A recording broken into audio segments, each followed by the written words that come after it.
Une classe encore plus. Quand je suis pas là, c'est mes élèves qui aident mes suppléants à faire fonctionner ma classe. Donc si moi je collabore pas avec eux, ma classe fonctionne pas bien, donc elle fonctionne encore moins bien quand je suis pas là. Puis la collaboration aussi avec les TES, tous les intervenants autour de mes élèves, leur donner les trucs, leur donner les petits cues qui fonctionnent avec chacun de mes élèves qui sont tous différents, c'est vraiment la clé de la collaboration. Avec les parents? Avec les parents, c'est vraiment de communiquer, plus que collaborer, mais communiquer à la base, là, la communication, c'est très important. Ce qui amène beaucoup de collaboration quand les parents sont disponibles aussi, puis toujours leur rappeler qu'eux aussi sont là pour aider leurs enfants, puis qu'on travaille les deux ensemble pour la réussite de leurs enfants. Je pense vraiment que ça, c'est la clé. Quand ils comprennent que tu es dans la même équipe qu'eux, c'est vraiment plus facile de collaborer tout au long de l'année. OK. Est-ce que tu qualifierais tes relations avec les élèves d'affectueuses, froides ou professionnelles? Affectueusement froide. Okay, un mélange des deux, parce que je pense que je suis vraiment une enseignante qui fait sentir mes élèves bien, mes élèves savent qu'ils sont importants pour moi, que je m'intéresse à tout ce qu'ils font de la fin de semaine, à tous les soirs, leurs compétitions, tout ça. Mais quand je suis dans ma classe et qu'il y a des règles, il faut qu'eux aussi les respectent, là. Moi, je vais m'intéresser à eux tant que ça va me tenter, puis tant que ça, c'est mon travail aussi, là, mais tant que ça va me le permettre, mais dans la classe, on n'est pas là pour jaser de ta fin de semaine, on est là pour apprendre. On va jaser à un autre moment, dans les bons moments, mais ma relation froide est avec eux quand c'est le temps d'apprendre. Écoute, moi t'es faite pour ça. Écoute. Est-ce que tu utilises des stratégies particulières de communication avec tes élèves? L'humour.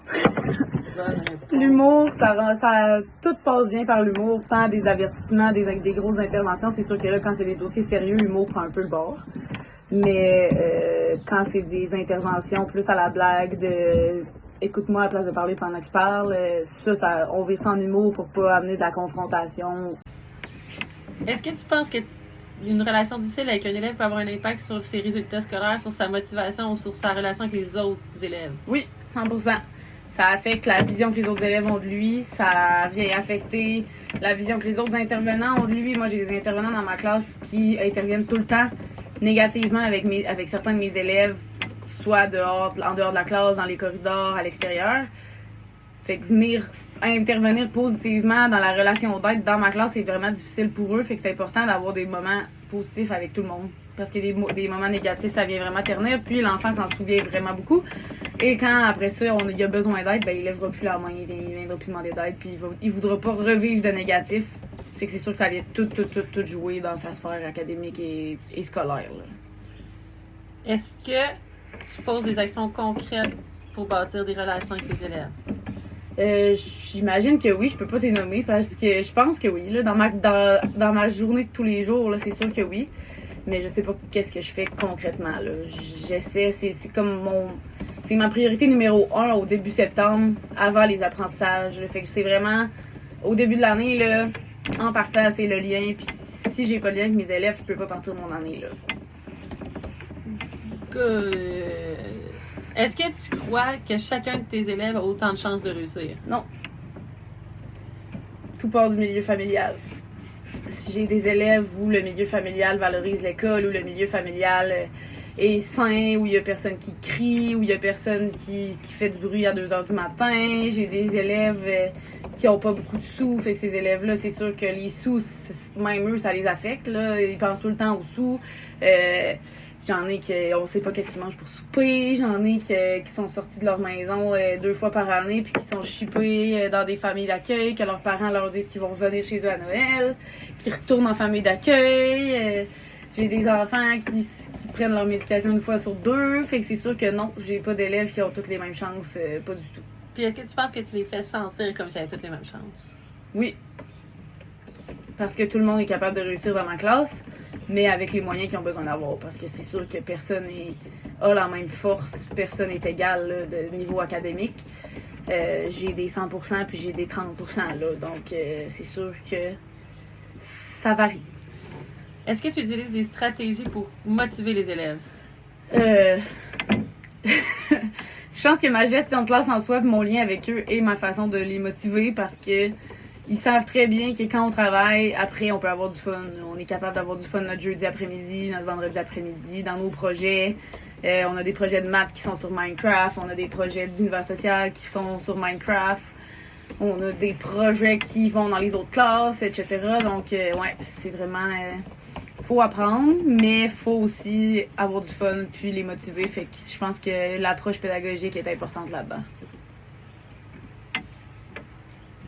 OK, est-ce que tu adaptes tes interventions selon les besoins particuliers des élèves en difficulté? Oui. C'est pas tout le monde qui a les mêmes besoins. J'en ai qui ont des ordinateurs. C'est sûr que je peux pas intervenir de la même façon qu'un élève qui a pas d'ordinateur. Ils ont pas les mêmes stratégies non plus. J'ai un élève avec un trouble d'attachement. Cet enfant-là, si je le confronte, c'est terminé. Je l'ai perdu pour le reste de l'année. Là, je peux pas intervenir avec lui de la même façon que j'interviendrais avec un enfant qui est complètement réceptif à toutes sortes d'interventions. Je peux pas intervenir négativement avec un élève qui va se bloquer, voudra plus rentrer dans ma classe, puis va vouloir rien faire et désorganiser tout le monde après. C'est sûr qu'on adapte en fonction de tout ça, mais il faut apprendre à les connaître avant, parce que sinon, on peut pas savoir vraiment comment intervenir avec eux. C'est comme c'est des moules. OK. Comment est-ce que tu penses qu'on peut prévenir un comportement à risque? En mettant beaucoup de choses en place. Quand tu connais ton élève, tu sais qu'est-ce qui le fait bloquer, si je veux dire. Là. Moi, j'ai un élève, aussitôt que je m'absente, s'il ne sait pas d'avance, c'est terminé pour sa journée. Là. S'il apprend le matin même, malheureusement pour la suppléante, c'est qui? Ça sera pas une belle journée. C'est qui cette affaire? Je peux pas te le dire. Confidentialité. Fait que c'est ça. Moi, sur mon calendrier de classe, c'est écrit là, à toutes les fois que je m'absente. Puis c'est quand je peux leur dire pourquoi. L'exemple que je vais à la collation des grades de mon frère, ben c'est écrit. Puis je leur dis. Puis si je déménage, ben ça va être écrit. Fait que tu fais attention de ne pas fâcher les élèves qui se fâchent. Ben c'est souvent non, c'est pas de faire attention, c'est juste de leur démettre au courant. C'est juste de les informer. Ces enfants-là, ils veulent juste savoir ce qui s'en vient parce que quand ils savent pas ce qui s'en vient, ils sont fragiles, ils sont inquiets. Puis ça les stresse. Quand ils savent d'avance, là, ça change rien à leur journée que je sois pas là ou pas, là. Est-ce que tu utilises les autres ressources, genre orthopédagogue, TES, la direction, pour t'aider à favoriser la réussite des élèves? Dans certains dossiers, l'orthopédagogue beaucoup, parce que moi j'ai beaucoup de troubles d'apprentissage. Mais sinon, la TES vient vraiment dans les cas uniques là, dans ma classe, disons. Puis la direction gère un parent dans ma classe sur 22. Un parent qui veut pas genre parler aux enseignants, mais qui veut parler à la direction. Donc, je la laisse faire. Mais l'orthopédagogue, là, beaucoup, là, moi, elle a au moins une heure par jour dans ma classe avec mes élèves là, à les aider au niveau stratégie, démarche, puis difficulté d'apprentissage, dyslexie, dysorthographie, etc. Là. Est-ce que c'est capable de parler aux parents d'un problème que tu crois qu'il vient d'eux? Oui, ça m'est pas arrivé, mais je pense que je serais capable. Ça m'est pas arrivé cette année. Mais oui, normalement, il faut le nommer. C'est sûr que si c'est un problème comportemental du parent, c'est pas à moi à le faire, c'est à ma direction. Mais si c'est quelque chose dans le milieu, exemple que l'enfant me nomme, là, qu'à 2h du matin, il se fait réveiller souvent par je sais pas quoi, là. Mais moi, ça c'est à moi de le nommer aux parents puis de dire que moi, ça m'inquiète pour la réussite de l'élève qui dort pas la nuit. Fait que oui. OK. Est-ce que tu penses que leur contexte familial a un impact sur la relation qu'ils ont avec toi? Oui. Totalement. Des parents qui me font confiance, ça se transfère à l'école. Des parents qui sont réticents ou il y a des parents qui n'aiment pas l'école parce qu'eux ont vécu des mauvaises expériences. Fait que moi, je pars avec 3 prises déjà, là. Faut que tu fasses tes preuves, là, avec ces parents-là. Puis quand tu réussis, ça paraît avec l'enfant aussi. Puis comment tu fais pour motiver les parents à accepter ça? C'est de les mettre de mon bord puis de leur montrer que moi, je travaille pour leur enfant, là. C'est vraiment... Eux, c'est leur priorité, c'est leur enfant.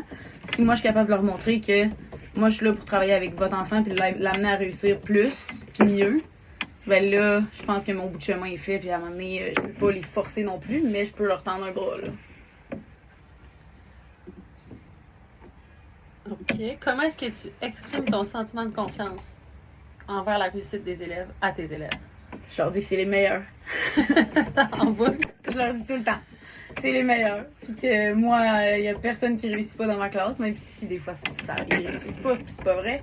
Mais je pense que si on leur dit que c'est pas tout le monde qui est capable de réussir, il y en a qui réussiront pas, mais si je leur dis que tout le monde est capable de réussir, ils vont réussir.